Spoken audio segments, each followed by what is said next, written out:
Hello and welcome to yet another edition of the Full Force News Burst, brought to you by GeneralsJoes Reborn.com, with me as your host, Chris ButtCon McLeod, aka Diagnostic 80. Joining me today to talk about the return of Botcon is Justin Under Construction Bell. So without further ado, let's get stuck into this news burst.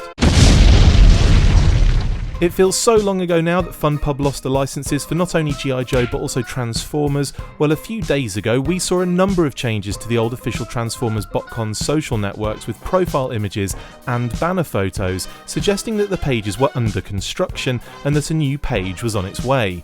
Well, earlier today it was made official with a statement posted on the Botcon website saying, "On behalf of myself, Brett Lovell, Andrew Hall and the rest of the BC Productions crew, I am honoured and humbled to announce Botcon 2021. The team that brought you a number of Botcons prior to Fun Publications' involvement back in 2006 have announced that Botcon will be back next year, and as yet no official word if Hasbro are to be involved."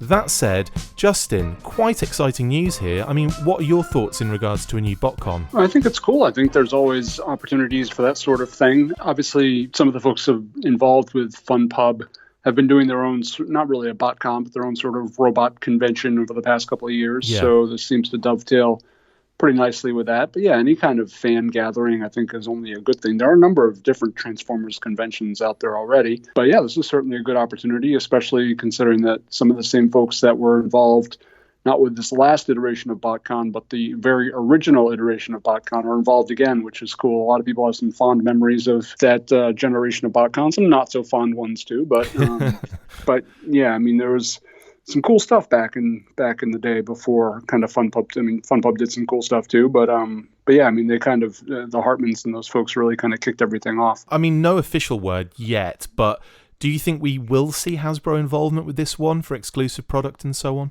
I don't think so. I mean, I think Hasbro's still, even with the cancellation of last year's HasCon, I think they're still wanting to focus on their own thing. I don't see them really being involved. I mean, there may be some Hasbro folks that come as guests and stuff, but I would think that if there are any exclusives, it's probably going to be similar to how it was kind of back in the day, where there were like minor recolors and stuff like that. I don't think that stuff was produced by Hasbro themselves, and you correct me if I'm wrong. But so yeah, I don't think Hasbro's going to be officially involved. I think this is all going to be a fan-based thing. It'll be interesting to see what they do or how they do the whole exclusive thing, if they do. Yeah, I mean, it's clearly they've just bought the rights for the naming rights and all that kind of stuff. Yeah, and just using it as the branding, which again kind of makes a lot of sense to do so. There's already a huge audience that go along to this show, and one obviously it was kind of a big sad kind of ending to the whole convention thing with when FunPub lost it in 2016, I think it was. And there was a lot of stories coming out how it was like really morose and all this kind of stuff and really sad. Same thing happened obviously with JoeCon, in that we did get the 2-year extension, which kind of like added that extra thing to it. But it was sad towards the end, and obviously went. But I mean, does it give you hope that we could see JoeCon again one day, or do you think that this is really just a case of only in name is it being kind of replicated? I think it's really only a name, and I think it's only Botcon because it's the Hartmans and because it was people who were involved before Fun Publications was. I mean, before Fun Pub started doing JoeCon, I think it was being run by James DeSimone and some of those folks, and they're obviously not in the convention business really anymore. So I don't necessarily think it has any indication that there might be another JoeCon. I think JoeFest is kind of trying to corner that market a little bit. Yeah. And, they may look towards maybe getting the rights to the name JoeCon. I don't know if that's even possible. I actually think JoeCon is up for grabs. I think the what was trademarked was the official G.I. Joe collectors convention, etc., etc. I think like the extended name is covered, but the term JoeCon I think was a nickname that was kind of given to it. True. Yeah. So I mean it's possible that JoeFest or somebody like that may grab that up, but I don't necessarily think it's. I think Botcon's going to end up probably similar to what JoeFest is now, that same sort of idea. I don't think just because it's got the same name as it had when Hasbro was more directly involved, that necessarily means it's going to be more official than it was. I think it's still going to be just a purely fan-based convention like it was back in the day. Yeah. Well, I mean, there's hope, I suppose. The Botcon thing, I mean, it's really cool that it's back. Yeah. In terms of JoeCon, though, we're talking two completely different things here, unfortunately.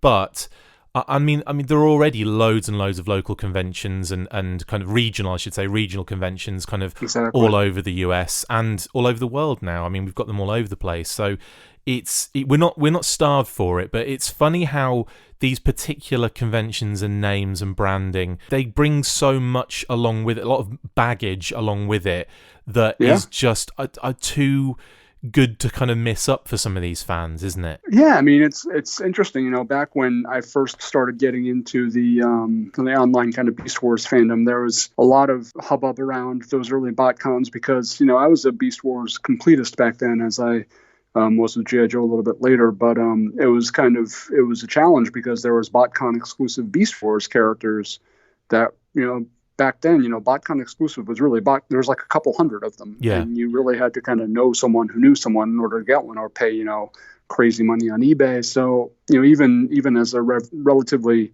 young and inexperienced Beast Wars collector back in the mid to late 90s, the name BotCon was still somewhat infamous. Yeah. So, yeah, I mean, and then, you know, going forward, you know, in 2007, I was fortunate enough to actually attend a BotCon in Providence, Rhode Island, where they kind of, you know, that was a fun pub BotCon then. Yeah. And it was the kind of the time when they did all those Seekers and Transformers Classics repaints that had people freaking out because at the time there was only Starscream available at retail, and they kind of spun off into all these other different recolors and freaked a lot of the fandom out, you know, thinking that they would never be able to get them on stores' shelves again. But so yeah, I mean, I've had some experience with the whole BotCon name and experience, and you know, it's got some good memories, and I'm sure for some people it's got some not so good memories. But I think it was smart of them to kind of leverage that name and see if they can spin that into something good going forward. Awesome. Well, Justin, thank you, dude, for jumping on.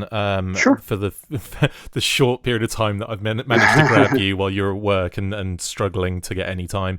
And apologies for being late because I went for a run. Completely didn't realise that when we decided on 12, it meant your time, not my time, for some stupid reason. Figured you were hungover from celebrating the Super Bowl last night. Hungover from all the food I ate. But no, it was quite mental and crazy.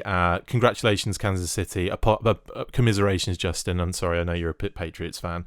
Oh, it's all good. But that was one hell of an advert from Tom Brady, wasn't it? Oh my God. My daughter, I thought she was going to lose her mind. She's like, Dad. Oh, it was just an advertisement. Don't worry. He's like, but. I'm like, yeah. It was so loud in the household. I couldn't quite hear it, and I saw it. And I'm like, oh my God, is he announcing his retirement? No, it's just a big joke. Well, yeah, I mean, the beginning of the ad said all good things must come to an end or something like that. And it was like, what are you doing? Anyway, dude, thank you so much for jumping on. Much appreciated. I'll let you get back to work now. All right. That's it for this instalment of the Full Force News Burst. Thank you to my awesome co-host, Justin Bell. See you next time, and as always, Full Force. Or, hang on, no, it's Transformers related. Roll out. Oh, that's a different convention. Anyway, carry on. Botcon. Make sure you get involved with the discussion by liking, sharing and commenting on these videos, and as always you can keep up with the show after listening by following on Twitter @TheFullForce, liking the Facebook page facebook.com/TheFullForce, and if you would like to contact the show you can message us on either of those platforms with feedback or questions. We have also started a Patreon page, so if you want to see your name up in lights on these videos or enjoy exclusive bonus content, then check out patreon.com/TheFullForce podcast or click the link on any of the posts this podcast appears in. Full Force.